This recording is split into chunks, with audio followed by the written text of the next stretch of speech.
Al-Quran yang mana? Tunjukkan satu ayat saja. Jika Anda memiliki ayat itu, maka saya ikut Anda Wahabi. Tunjukkan satu hadis. Apabila Anda benar, maka saya akan menjadi pembela Wahabi. Assalamualaikum warahmatullahi wabarakatuh. Alhamdulillahirabbil alamin. Usalli wa usallimu ala rasulihil amin sayyidina Muhammadin wa ala alihi wa sahbihi ajma'in, amma ba'du. Kali ini kami ingin menanggapi salah satu jawaban yang dinyatakan oleh Khalid Basalamah, yaitu Ustadz daripada kelompok sebelah. Silakan lihat di channel YouTube yang bernama R Pamungkas A. Judul video DR Khalid Basalamah MA. Haruskah kita bermadhab? Di dalam video tersebut sangat jelas sekali ketika Khalid Basalamah mendapat pertanyaan dari jemaahnya, mana yang harus aku ikuti antara Imam Abu Hanifah, Imam Malik, Imam Asy-Syafi'i maupun Imam Ahmad bin Hambal? Jawaban daripada Khalid Basalamah adalah sebenarnya keempat imam mazhab ini memiliki dalil dari Al-Quran dan Sunnah. Mendengar jawaban ini, kami merasa heran. Ente kadang-kadang ketika kalian para Wahabi sudah meyakini bahwa keempat imam mazhab ini mengambil dalil daripada Al-Quran dan Sunnah Nabi Muhammad Sallallahu Alaihi Wasallam, baik daripada sunnah beliau yang bernama qauliyah ataupun sunnah fi'liyah maupun sunnah takririyah, kenapa kalian itu kok gampang menuduh bid'ah, menuduh melanggar syariat kepada orang yang tidak sependapat dengan kalian? Kenapa Anda gampang memvonis bid'ah? Padahal amaliyah orang lain yang kalian tuduh bid'ah itu sebenarnya merupakan pendapat daripada salah satu keempat imam mazhab ahli sunnah wal jamaah, yaitu Imam Abu Hanifah, Imam Malik, Imam Asy-Syafi'i maupun Imam Ahmad bin Hambal, yang oleh Khalid Basalamah sendiri sudah diakui bahwa keempat imam mazhab ini berdasarkan dalilnya Al-Quran dan Sunnah. Lalu mengapa seperti halnya Khalid Basalamah ini sendiri kok mengatakan bahwasanya ngaji Al-Quran di kuburan itu kok dianggap bid'ah? Ayo, padahal ngaji Al-Quran di sisi kuburan itu merupakan pendapat Imam Asy-Syafi'i. Banyak sekali para sutat Wahabi yang menyatakan mengirim bacaan Al-Quran kepada mayit itu bid'ah. Bahkan ada lagi yang mengatakan tahlilan atau mengirim bacaan surat Al-Fatihah pahalanya dikirim kepada mayit itu dosanya lebih besar daripada majlis zina, dosanya lebih besar daripada majlis homer. Padahal mengirim pahala Al-Quran kepada mayit merupakan salah satu pendapat daripada empat imam mazhab, yang mana Khalid Basalamah sendiri sudah tegas bahwa keempat imam mazhab ini berdasarkan Al-Quran dan Sunnah Nabi Muhammad Sallallahu Alaihi Wasallam. Lalu mengapa kalian kok gampang menuduh bid'ah kalau sudah yakin keempat imam mazhab ini dalilnya Al-Quran Sunnah? Kenapa? Tiada lain jawabannya sebenarnya adalah karena kalian para Wahabi selalu merasa yang paling benar dan selain Anda salah. Itu sebenarnya.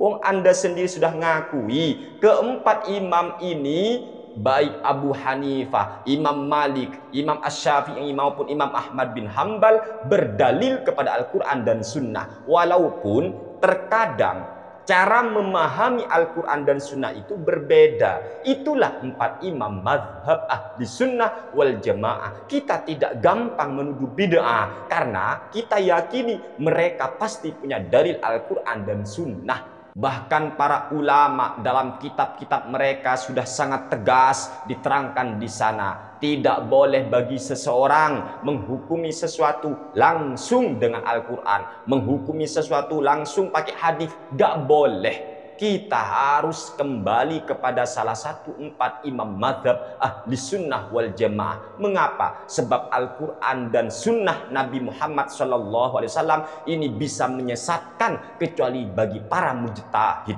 Oleh sebab itu, apabila kalian bukan seorang mujtahid, jangan sok-sokan berteriak, mari kembali ke Al-Quran. Al-Quran opo? Ngaji kitab aja nggak bisa. Bahasa Arab aja gak lancar, maknai kitab gak iso, kok teriak-teriak kembali ke Al-Quran hadis. Al-Quran hadis yang mana? Ternyata terjemahan. Mikir. Dan memang sangat berbahaya apabila kita yang bukan mujtahid ini langsung berhukum, langsung memahami Al-Quran dan hadis tanpa petunjuk dari para ulama. Contohnya siapa? Khalid Basalamah. Ketika dia menafsirkan ayat suci Al-Quran, simahum fi wujuhihim min atharis sujud. Lalu dengan ayat ini dia mengatakan berarti dahi Nabi dan dahi para sahabat hitam. Na'udzubillahi min dzalik. Padahal tidak ada ulama-ulama mazhab ini yang mengatakan dahi Nabi dan dahi para sahabat itu hitam. Tidak ada. Itu jelas pemahaman otaknya sendiri di dalam menafsir Al-Quran. Padahal Khalid Basalamah hakul yakin, sangat yakin saya, dia bukan seorang mujtahid. Lalu mengapa dia kok so yes memahami Al-Quran tanpa melalui petunjuk para ulama?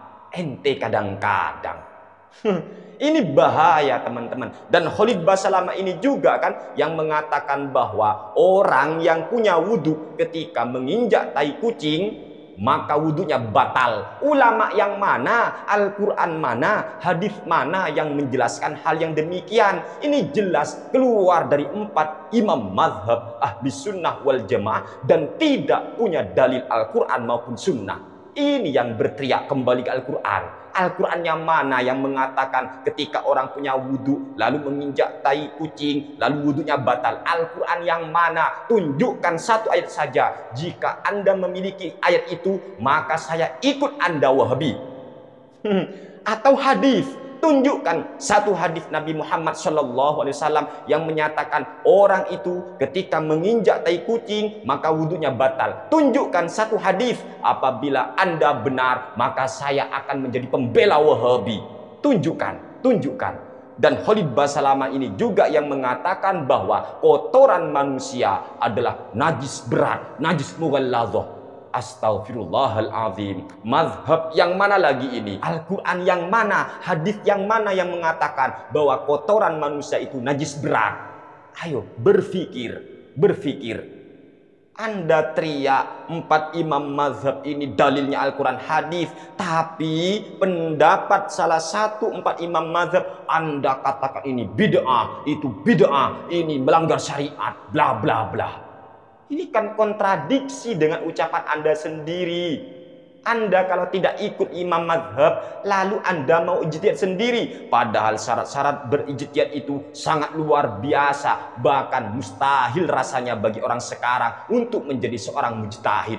Oleh sebab itu, jangan tinggalkan mazhab, jangan tinggalkan ulama. Ngaji kitab aja gak bisa para Wahabi itu. Ngaji kitab nggak bisa, memahami kocar kacir, malah sembarangan menuduh ini bid'ah, itu bid'ah, ini sesat. Macam mana pula lah kau para Wahabi? Macam mana pula lah kau? Berpikir para pengikutnya, berpikir. Ayo aktifkan otak.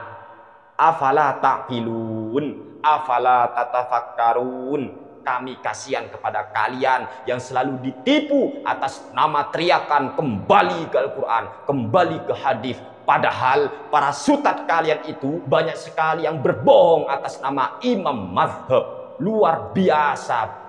Ini sangat luar biasa teman-teman. Apakah ini sunnah Nabi? Apakah ini ajaran Al-Quran? Apakah ini ajaran Rasulullah Sallallahu Alaihi Wasallam? Berteriak kembali ke Al-Quran, kembali ke hadis, walaupun Anda tak punya dalil Al-Quran hadis. Ayo, Al-Quran yang mana, hadis yang mana yang membolehkan kalian berdusta atas nama para ulama? Banyak sutat-sutat Wahabi yang dusta atas nama Imam Syafi'i, berdusta atas nama Imam Malik, berdusta atas nama ulama seperti halnya Syekh Izzuddin bin Abdissalam, Imam An-Nawawi rahimahullahu ta'ala.